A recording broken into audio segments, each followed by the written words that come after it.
ಜಾಮೀನು ಸಿಕ್ಕ ಬಳಿಕ ಜೈಲಿನಿಂದ ಬಿಡುಗಡೆಯಾಗಿ ಕಾರುಗಳಲ್ಲಿ ರೋಡ್ ಶೋ ಮಾಡಿ ವಿಜಯೋತ್ಸವ ಮಾಡಿದಂತಹ ಹಾನ್ಗಲ್ ಗ್ಯಾಂಗ್ ಏನಿತ್ತು ರೇಪ್ ಪ್ರಕರಣದ 7 ಆರೋಪಿಗಳನ್ನ ಪೊಲೀಸರು ಮತ್ತೆ ಜೈಲಿಗೆ ಕಳಿಸಿದ್ದಾರೆ. ನೋಡಿ, ಇದೀಗ ವಿಜಯೋತ್ಸವ ನಡೆಸಿದಂತ ಆರೋಪಿಗಳಿಗೆ ಶಾಕ್ ನೀಡಿದ್ದು ಎಲ್ಲ ಆರೋಪಿಗಳಿಗೆ ಅಂತಂದ್ರೆ 7 ಆರೋಪಿಗಳನ್ನ ಬಂಧಿಸಿ ಮತ್ತೆ ಹಾವೇರಿ ಜೈಲಿಗೆ ಕಳಿಸಿದ್ದಾರೆ. ನೋಡಕ್ಕಾಗಲ್ಲ ಆ ರೀತಿ ಅಂತಂದ್ರೆ ಏನ್ ದೊಡ್ಡ ಗನಂದಾರಿ ಕೆಲಸ ಮಾಡ್ಕೊಂಡ್ ಬಂದಿದಾರಪ್ಪ ಅನ್ನೋದ್ರ ರೀತಿಯಾಗಿ ಅವರ ಕುಟುಂಬಸ್ಥರಾಗಿರ್ಬೋದು, ಸ್ನೇಹಿತರಾಗಿರ್ಬೋದು, ಸಬ್ ಜೈಲಿನಿಂದ ಸುಮಾರು 30 ಕಿಲೋಮೀಟರ್ ದೂರದವರೆಗೆ ಕೂಡ 10 ಕಾರುಗಳು, 30 ಬೈಕ್ಗಳು, ಡಿಜೆ ಸಂಗೀತದೊಂದಿಗೆ ದಾರಿ ಉದ್ದಕ್ಕೂ ಕೂಡ ವಿಕ್ಟರಿ ಚಿಹ್ನೆ ತೋರಿಸ್ತಾ ಒಂದಿಷ್ಟು ಆರೋಪಿಗಳು ರೋಡ್ ಶೋ ಅನ್ನ ಮಾಡ್ತಾ ಇದ್ರು. ಜಾಮೀನು ನಿಯಮ ಸಂಪೂರ್ಣವಾಗಿ ಉಲ್ಲಂಘನೆ ಆಗಿದೆ. ಜಾಮೀನು ನೀಡಿ ನಿಯಮಗಳನ್ನ ಆರೋಪಿಗಳು ಉಲ್ಲಂಘಿಸಿದ ಹಿನ್ನೆಲೆಯಲ್ಲಿ ಹಾನ್ಗಲ್ ಪಟ್ಟಣದ ಪೊಲೀಸ್ ಠಾಣೆಯಲ್ಲಿ ರೌಡಿ ಶೀಟರ್ಗಳಾಗಿದ್ರು, ಜಾಮೀನು ಪಡೆದು ಮೆರವಣಿಗೆಯಲ್ಲಿ ಭಾಗವಹಿಸಿದ್ರು ಅಂತ ಹೇಳಾಗ್ತಾ ಇದೆ. ಅಂದ್ರೆ ಏನಿದು ಪ್ರಕರಣ ಹಾಗಾದ್ರೆ ಅಂತ ನಾವು ನೋಡ್ತಾ ಹೋದಾಗ ಜನವರಿ 8ರಂದು ಖಾಸಗಿ ಹೋಟೆಲ್ನಲ್ಲಿ ದಂಪತಿಗಳು ತಗ್ಗಿದ್ರು. ಆಗ 26 ವರ್ಷದ ಮಹಿಳೆಯನ್ನ ಹೋಟೆಲ್ನಿಂದ ಎಳೆದೊಯ್ದು ಆರೋಪಿಗಳು ಹತ್ತಿರದ ಅರಣ್ಯ ಪ್ರದೇಶಕ್ಕೆ ಕೊಂಡೊಯ್ದು ಸಾಮೂಹಿಕವಾಗಿ ಅತ್ಯಾಚಾರ ಎಸಗಿದ್ರು. ಪ್ರಕರಣದಲ್ಲಿ ಒಟ್ಟು 19 ಜನರನ್ನ ಬಂಧಿಸ್ತಾರೆ. ಅವರಲ್ಲಿ ಈಗ ಜಾಮೀನು ಮೇಲೆ ಬಿಡುಗಡೆ ಆದವರು 7. ತಿಂಗಳ ಹಿಂದೆಯೇ 12 ಆರೋಪಿಗಳು ಜಾಮೀನು ಸಿಕ್ಕಿತ್ತು. ಆದರೆ ಸಿಕ್ಕಿರುವಂತ ಜಾಮೀನನ್ನ ನ್ಯಾಯಾಲಯ ಕೊಟ್ಟಿದೆ, ಸಾಕಷ್ಟು ಬಾರಿ ತಿರಸ್ಕರಿಸಿದೆ. ಆದರೂ ಕೂಡ ನ್ಯಾಯಾಲಯ ಒಂದಿಷ್ಟು ಜಾಮೀನನ್ನ ಕೊಟ್ಟಂತ ಸಂದರ್ಭದಲ್ಲಿ ಮುಚ್ಚಿಕೊಂಡು ಬಂದು ಮನೆಯಲ್ಲಿ ಇರಬೇಕಾಗಿತ್ತು. ಅದನ್ನ ಬಿಟ್ಬಿಟ್ಟು ರೋಡಲ್ಲಿ ಒಂದು ರೀತಿ ಅಂತಂದ್ರೆ ದೊಡ್ಡ ಸ್ಟಾರು, ಸೆಲೆಬ್ರಿಟಿ, ರಾಜಕಾರಣಿ ತರ ವಿಕ್ಟ್ರಿ ತೋರಿಸ್ಕೊಂಡು ಒಂದು 30 ಬೈಕುಗಳು, 5 ಕಾರುಗಳು, ಬೆನ್ನೆಲುಬರು ಎಲ್ಲರೂ ಕೂಡ ಜಯಕಾರ ಹಾಗೆ ಹೀಗೆ ಅಂತ ಆದ್ರೆ ಇದೇ ರೀತಿ ಆಗುತ್ತೆ. ಹಾಯ್, ಹಲೋ, ನಮಸ್ಕಾರ. ಸ್ಪೀಡ್ ನ್ಯೂಸ್ನ ವಿಶೇಷ ಕಾರ್ಯಕ್ರಮಕ್ಕೆ ಸ್ವಾಗತ. ನಾನು ಸಿರಾಜ್ ಪಾಲಿಕಾರ್. ಜಾಮೀನು ಸಿಕ್ಕ ಬಳಿಕ ಜೈಲಿನಿಂದ ಬಿಡುಗಡೆಯಾಗಿ ಕಾರುಗಳಲ್ಲಿ ರೋಡ್ ಶೋ ಮಾಡಿ ವಿಜಯೋತ್ಸವ ಮಾಡಿದಂತಹ ಹಾನ್ಗಲ್ ಗ್ಯಾಂಗ್ ಏನಿತ್ತು ರೇಪ್ ಪ್ರಕರಣದ 7 ಆರೋಪಿಗಳನ್ನ ಪೊಲೀಸರು ಮತ್ತೆ ಜೈಲಿಗೆ ಕಳಿಸಿದ್ದಾರೆ. ಹೌದು, ಹಾನ್ಗಲ್ ಗ್ಯಾಂಗ್ ರೇಪ್ ಪ್ರಕರಣದ ಪ್ರಮುಖ 7 ಆರೋಪಿಗಳಿಗೆ ಜಾಮೀನು ದೊರೆತ ಬೆನ್ನಲ್ಲೇ 5 ಕಾರು ಹಾಗೆ 20ಕ್ಕೂ ಹೆಚ್ಚು ಹಿಂಬಾಲಕರೊಂದಿಗೆ ಒಂದಿಷ್ಟು ಸಂಭ್ರಮಾಚರಣೆಯನ್ನ ಮಾಡ್ತಾ ಇದ್ರು. ಅಂದ್ರೆ ಮೆರವಣಿಗೆ ಕೂಡ ನಡೆಸಿದ್ರು.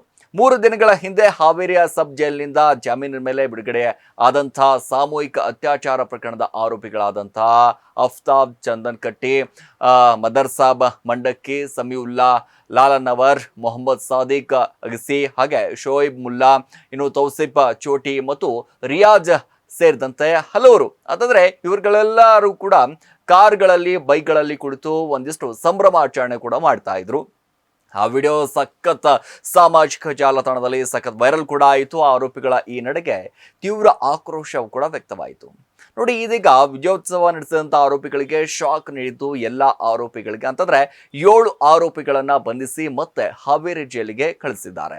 ಇನ್ನು ಜಾಮೀನು ಸಿಕ್ಕ ಬೆನ್ನಲ್ಲೇ ಜೈಲಿನಿಂದ ಬಿಡುಗಡೆ ಆದ 7 ಆರೋಪಿಗಳು ಯಾವ ರೀತಿಯಾದಂತ ರೋಡ್ ಶೋ ಮಾಡಿದ್ರು ಅಂತಂದ್ರೆ ನೀವು ನೋಡಕ್ಕಾಗಲ್ಲ ಆ ರೀತಿ ಅಂತಂದ್ರೆ ಏನ್ ದೊಡ್ಡ ಗನಂದಾರಿ ಕೆಲಸ ಮಾಡ್ಕೊಂಡ್ ಬಂದಿದಾರಪ್ಪ ಅನ್ನೋದ್ರ ರೀತಿಯಾಗಿ ಅವರ ಕುಟುಂಬಸ್ಥರಾಗಿರ್ಬೋದು, ಸ್ನೇಹಿತರಾಗಿರ್ಬೋದು, ಸಬ್ ಜೈಲಿನಿಂದ ಸುಮಾರು 30 ಕಿಲೋಮೀಟರ್ ದೂರದವರೆಗೆ ಕೂಡ ಅವರು ಊರು ಅಕ್ಕಿಹಾಳವರೆಗೆ ಮೆರವಣಿಗೆ ಏರ್ಪಡಿಸಿದ್ರು.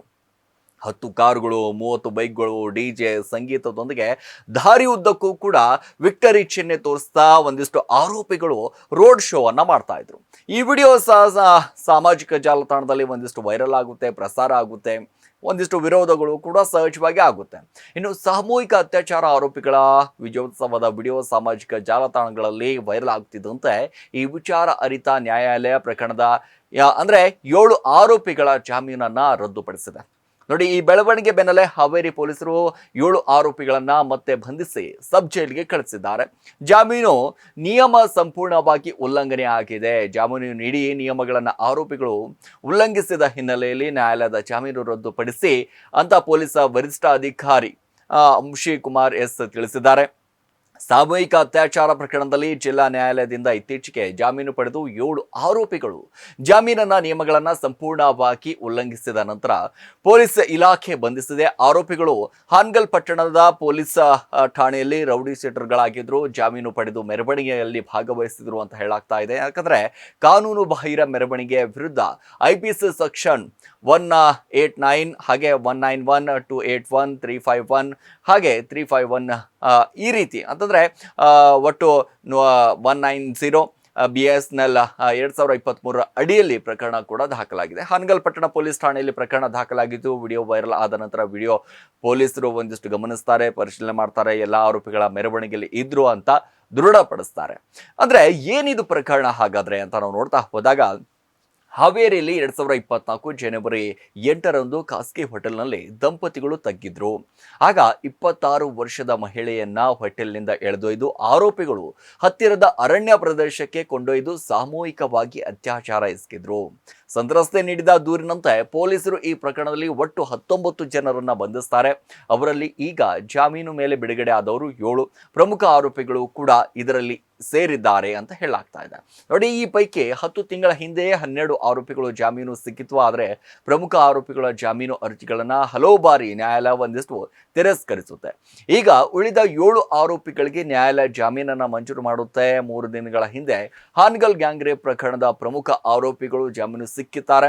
ಹಾವೇರಿ ಹೆಚ್ಚುವರಿ ಜಿಲ್ಲಾ ಮತ್ತು ಸೆಷನ್ ನ್ಯಾಯಾಲಯವು ಕೂಡ ಜಾಮೀನು ಮಂಜೂರು ಮಾಡುತ್ತೆ. ಸಂತ್ರಸ್ತೆಯಿಂದ ಗುರುತು ಪತ್ತೆ ವಿಫಲ ಹಿನ್ನೆಲೆಯಲ್ಲಿ ಜಾಮೀನು. ಈ ಪ್ರಕರಣದಲ್ಲಿ ಒಂದಿಷ್ಟು ಸಂತ್ರಸ್ತ ಮಹಿಳೆ ಈ 7 ಆರೋಪಿಗಳನ್ನು ಗುರುತಿಸುವಲ್ಲಿ ಸಂಪೂರ್ಣವಾಗಿ ವಿಫಲವಾದ ಹಿನ್ನೆಲೆ ಮತ್ತು ಸಂತ್ರಸ್ತೆ ಮ್ಯಾಜಿಸ್ಟ್ರೇಟ್ ಮುಂದೆ ನೀಡಿದ ಹೇಳಿಕೆಗಳನ್ನು ಕೂಡ ಒಂದಿಷ್ಟು ಉಳಿಸಿಕೊಳ್ಳಲು ವಿಫಲವಾದ ಹಿನ್ನೆಲೆಯಲ್ಲಿ ಪ್ರಕರಣದ ಪ್ರಮುಖ 7 ಆರೋಪಿಗಳಿಗೆ ನ್ಯಾಯಾಲಯ ಜಾಮೀನನ್ನು ಮಂಜೂರು ಮಾಡುತ್ತೆ.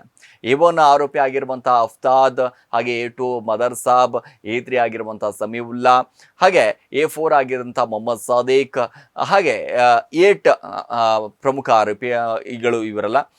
8A ಶೋಹೇಬ್ ಮುಲ್ಲಾ, ಹಾಗೆ A11 ತೌಸಿಫ್ ಚೋಟಿ ಅಂತ, ಹಾಗೆ A12 ರಿಯಾಜ್ ಸಾಬಿಕೆರಿ ಅಂತ ಜಾಮೀನನ್ನು ಮಂಜೂರು ಮಾಡುತ್ತೆ. ಸೊ ಮಂಜೂರು ಮಾಡಿದ ನಂತರ ಇವರು ಯಾವ ರೀತಿಯಾಗಿ ಅಂತಂದ್ರೆ, ಏನು ದೊಡ್ಡ ಗನಂದಾರಿ ಕೆಲಸ ಮಾಡ್ಕೊಂಡು ಬಂದ್ಬಿಟ್ಟು ಇವರು ರೋಡ್ ಶೋ ಮಾಡ್ತಾ ಇದ್ದಾರೆ ಅಂತ ಎಲ್ಲರೂ ಕೂಡ ಬೈತಾರೆ. ಮಾಡೋದು ಗನಂದಾರಿ ಏನು ಒಳ್ಳೆ ಕೆಲಸ ಮಾಡಿದ್ದೀರಾ, ಈ ರೀತಿಯಾದಂಥ ಒಂದಿಷ್ಟು ಆರೋಪಗಳು ಸಹಜವಾಗಿ ಬರುತ್ತೆ. ನೋಡಿ, ಸಿಕ್ಕಿರುವಂಥ ಜಾಮೀನನ್ನ ನ್ಯಾಯಾಲಯ ಕೊಟ್ಟಿದೆ, ಸಾಕಷ್ಟು ಬಾರಿ ತಿರಸ್ಕರಿಸಿದೆ. ಆದರೂ ಕೂಡ ನ್ಯಾಯಾಲಯ ಒಂದಿಷ್ಟು ಜಾಮೀನನ್ನು ಕೊಟ್ಟಂಥ ಸಂದರ್ಭದಲ್ಲಿ ಮುಚ್ಚಿಕೊಂಡು ಬಂದು ಮನೆಯಲ್ಲಿ ಇರಬೇಕಾಗಿತ್ತು. ಅದನ್ನು ಬಿಟ್ಬಿಟ್ಟು ರೋಡಲ್ಲಿ ಒಂದು ರೀತಿ ಅಂತಂದರೆ ದೊಡ್ಡ ಸ್ಟಾರು, ಸೆಲೆಬ್ರಿಟಿ, ರಾಜಕಾರಣಿ ಥರ ವಿಕ್ಟ್ರಿ ತೋರಿಸ್ಕೊಂಡು ಒಂದು 30 ಬೈಕುಗಳು, 5 ಕಾರುಗಳು, ಬೆನ್ನೆಲುಬರು, ಎಲ್ಲರೂ ಕೂಡ ಜಯಕಾರ, ಹಾಗೆ ಹೀಗೆ ಅಂತ ಆದರೆ ಇದೇ ರೀತಿ ಆಗುತ್ತೆ.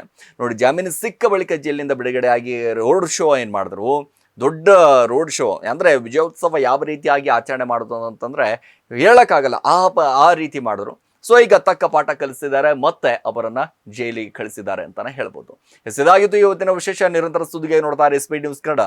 ಸುದ್ದಿ ನಿಮ್ಮದು, ವೇಗ ನಮ್ಮದು. ಹೆಚ್ಚಿನ ಸುದ್ದಿಗಳಿಗಾಗಿ ನಮ್ಮ ಚಾನೆಲ್ನ ಸಬ್ಸ್ಕ್ರೈಬ್ ಮಾಡಿ.